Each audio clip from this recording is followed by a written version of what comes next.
Hey, hi, Glenn here with the Gardens of Castle Rock, Schweitzer's Nursery. We've got several projects going on here at the Gardens, and we're doing a lot of work with wood right now, obviously, with all the wood around here.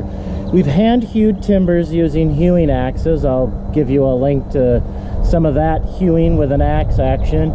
We've been using a Granberg mill, the Alaskan mill, to make some nice clean timbers. But what about really rough, rustic sawn timbers? Pretty easy. We're going to do freeform chainsaw milling to get a timber like this. Actually, we just finished this one. We're going to do another one for the video. A couple little quick tips. There's kind of like 3 little tips that I would give you if you want to try to do some freeform logging and make some timbers for your projects.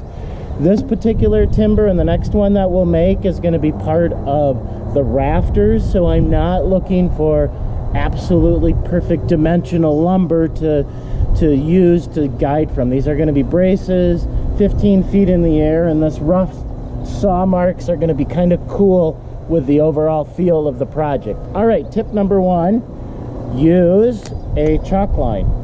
Yes, you don't have to have a big chalk line or a giant chalk line, but you want to put 2 lines, kind of measure up. These are about 10-inch timbers. We put 2 little screws in here and give me 2 chalk lines at about 10 inches. We want to be plumb, and we always want to snap the line vertical with the plumb line that we're cutting. Tip number 2, you want to take your chainsaw, very, very careful, because the tip kick back if you're running a chainsaw. I don't have to get into all the safety things, but the tip, but you want to run on top of your chalk line into the chalk line, because once you start throwing dust, you're not going to be able to see that chalk line. So you want to score a nice line 1/2 inch deep so you have something to follow when you're coming back.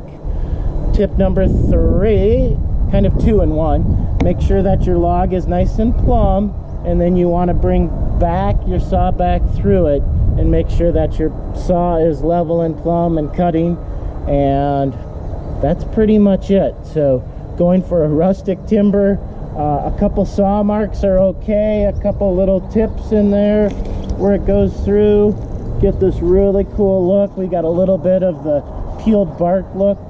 This timber is going to look completely awesome when we get it in place up on the dressing room. All right, I'm going to show you again. Watch for the chalk line, the tip, and then the back. We'll have another timber, and we'll be putting these up shortly.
Alright, so you can see that we have the timbers in place. The 2 rustic timbers that we just made are up on the rafter holding up the king post, and then the main beam going into our dressing suite.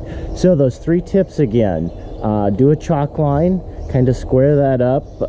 Obviously timbers are not perfectly round, so they're going to be moving a little bit.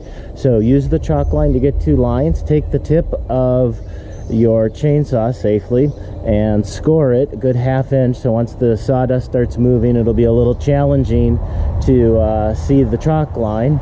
And then keeping the timber plumb and then your chainsaw plumb, run that down and repeat. So just turn it, and when you turn it, that's going to be the key. That's when you're going to want to get it plumb again, so that when you take those 2 sides, it's somewhat square. So hey, that is how you freeform some rustic timbers using your chainsaw to make a cool project. So I hope you liked the video, and I hope you enjoyed the tips. If you did, please comment, please like the video, and most of all, if you could share it, that would be absolutely wonderful. And if you could subscribe to the channel, it would be greatly appreciated.